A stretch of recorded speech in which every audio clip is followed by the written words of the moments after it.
Let's start with this new statement from Utah Valley University. We had a speaker, Charlie Kirk, invited by a student group, Turning Point USA, speaking on campus today at noon. At about 12:20, shots were fired from a building about 200 yards from the speaker. Now, this is new. According to the best of our knowledge, the individual was hit and was taken away immediately by his security personnel. That individual, of course, is Charlie Kirk. Campus is closed for the rest of the day, and our campus police have a suspect in custody. So that is new information. 200 from a building, 200 yards from the shooter is the newest information from the university, and obviously the investigation is just beginning in all of this. Joining me now by phone, Fox News, Fox and Friends weekend co-host Charlie Hurt. He co-hosted the show with Charlie Kirk just a few weeks ago here in New York, and is a friend, someone who knows him well. Charlie, welcome. Indeed, Martha. I count him as a very, very good friend, and I am absolutely shocked. And obviously, as you and all of your coverage so far have pointed out, this is just absolutely heartbreaking. And our prayers go out to Charlie and his beautiful family. It was just about an hour ago, actually. I was on the phone with Jason talking about other things. Jason Chaffetz talking about other things, and he told me that he was there waiting for Charlie Kirk, and said there like 2,000 people have gathered on this beautiful day just to hear Charlie Kirk speak. And the description he gave was so beautiful. I asked him to send a picture of it to me, and he took a picture and sent it to me, and I showed it to my wife. We were driving somewhere, and I said, this is the kind of crowd that Charlie Kirk brings on a college campus. And as Jackie was just pointing out, Charlie is the best of America. Charlie is the kind of guy that likes to talk, likes to engage with people, and engage with people who aren't normally as active in politics as they should be or might be. And he's done it so brilliantly. And he is the best of what we have to offer. And the idea that something like this would happen to him, the reason our country works is because of people like Charlie Kirk. And the only way our country doesn't work is when people resort to violence in order to silence people like Charlie Kirk. And so right now I am praying for Charlie and his beautiful family, and I'm praying for our country too. Yeah. Talk to us a little bit about the impact of Turning Point on the last elections. And, we've seen the youth vote, young men in particular, really migrate over the past 10 years towards President Trump and towards conservatism on American campuses. So talk to us about that, Charlie. I think a lot of it has also to do with the idea that there was so much, especially on college campuses, that you're not allowed to talk about, and that there is so much indoctrination on college campuses today. And Charlie Kirk recognized that. He recognized it very early, and he recognized that he recognized it in a very personal way too, which is why he quit college. He spent enough time in college to realize that this was indoctrination. He wasn't like learning the great things you're supposed to learn when you go to college. And so he quit. And I've always admired that so much about him, that he walked away from college because he recognized how, and we shouldn't say this about, every teacher out there and every college out there, but for the vast majority of these places, it is about indoctrination today. And he recognized that, and he walked away from it. And he also recognized an opportunity as a young man. I mean, he was like 18 when he started to recognize the importance of actually reaching those students who were like, who had been sort of shunted to the side in this indoctrination effort.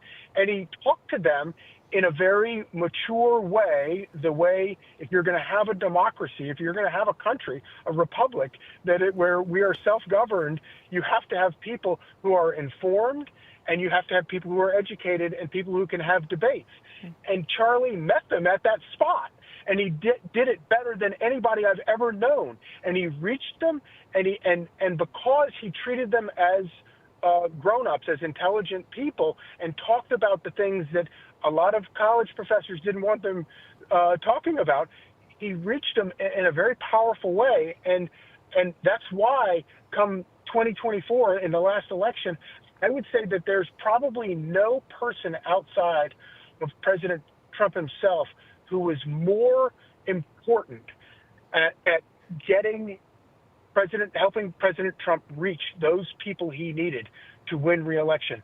I don't think there was anybody who was more important than Charlie Kirk was, and it was all because he believes in debate and he believes in engaging people in the democratic process, which is what we're all about. Well said. Charlie, thank you very much. We'll come back to you. As I just mentioned, Charlie Kirk has died at a hospital in Utah. At the risk of sounding repetitive, Charlie Kirk was an incredible man. Charlie Kirk was a good friend, not just to me, for anyone who holds a microphone and anyone involved in politics, anyone he came into contact with. You'll hear it repeated on numerous occasions that Charlie Kirk was my friend.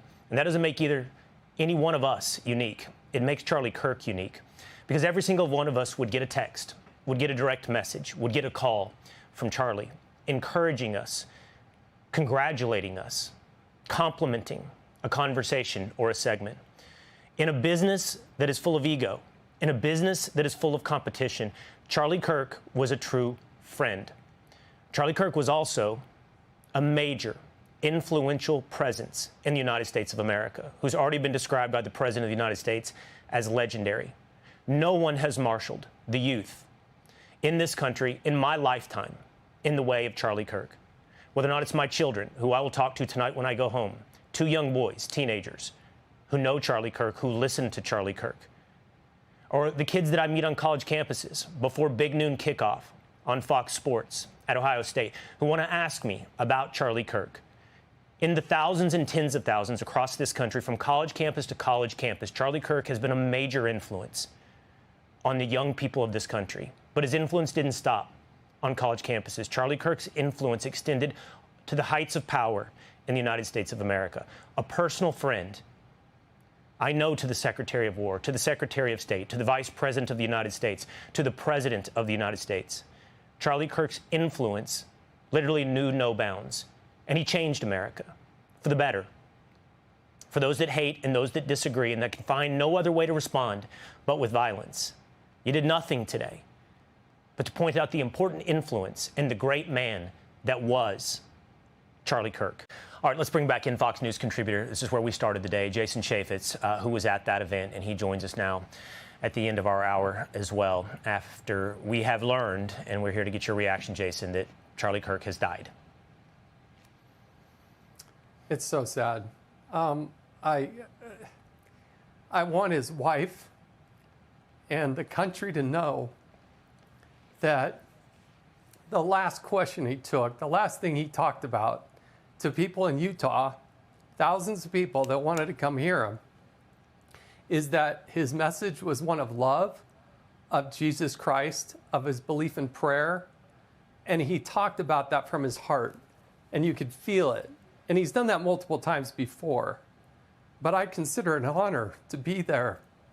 It makes me mad. I'm so mad that this happened in our backyard. It's an embarrassment. Now, I got to tell you, I used to be in Congress. I represented this area. We're better than this. But there's somebody out there who's evil, absolute, total, complete evil, and they need to be taken down. Our law enforcement, I love them. They got to do a better job. There is no communication. You have 100,000 students between BYU and the University of Utah. They say somebody's in custody, then they say, oh, well, it's not the shooter. Right now, police are still pouring in. It's almost 3 hours later. They got to communicate with us. Is there a shooter that's still out there? And if so, what are we going to do to catch this evil person and make sure that he receives justice? That's what we're feeling in this community right now. But his message of love of God, of Jesus Christ, is one that I hope is part of his lasting legacy. Yeah, I hope so, Jason. I really do. This is going to be a difficult moment for our country. It's a difficult moment for so many of us, as we can see in your emotion as well, personally. Now it turns into a very difficult moment as well for us as a country, and how we answer these horrific events of today. the loss of Charlie Kirk. Jason, thank you so much for being with us all throughout the hour. Thank you. That when your country is failing, it's because our leaders have decided to allow it to fail. And President Trump, I really believe, is on a mission from the Almighty to save this country in that millimeter miracle, where he very well could have been not just shot, but unspeakable things could have happened in Butler, Pennsylvania. And the reason that they wanted to take out Donald Trump so bad, 700 years in federal prison, every possible way imaginable, is because he brings you guys into the room. Is because he brings you into the negotiation. You see, this was supposed to be a managed decline of the United States of America. And just understand what you are living through. You're living through a new American renaissance. And honestly, there were a lot of people that said there's no way they'll allow Donald Trump to be president again. They're going to steal it. They're going to use the machines. And I understand all that. They're going to try to take him out. But never underestimate the will of the American people and the sovereignty of God towards righteous and good purposes.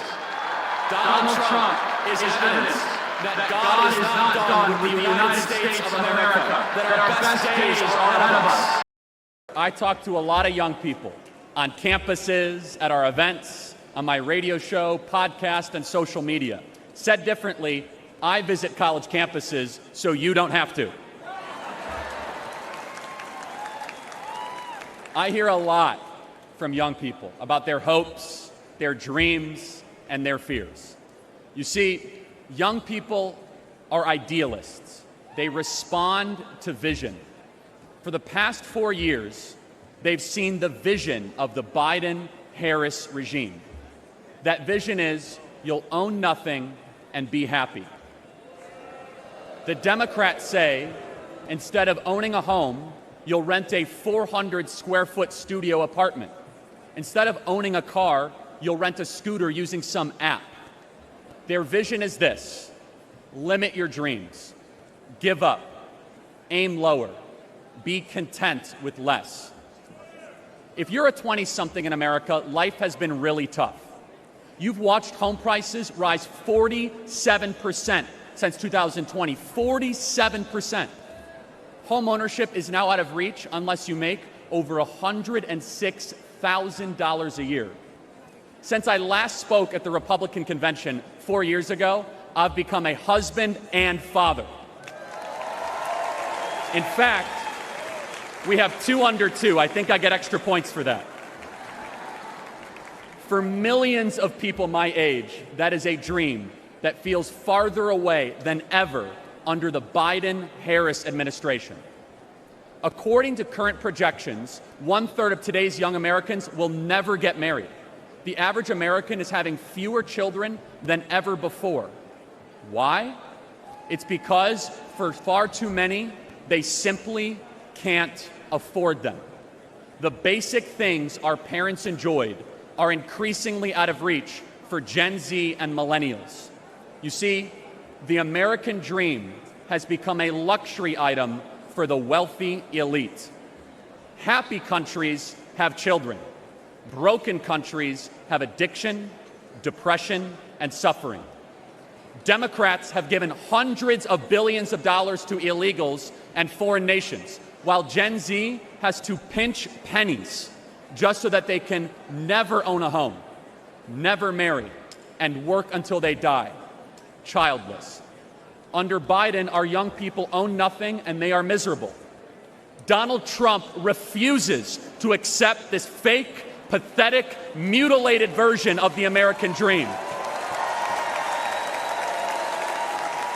When he was president, young people were richer than ever before, and he will do it again.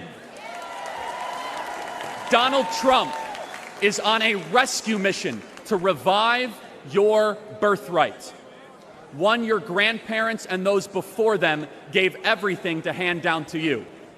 And listen carefully, everybody. This is why young men are the most conservative that they have been in 50 years.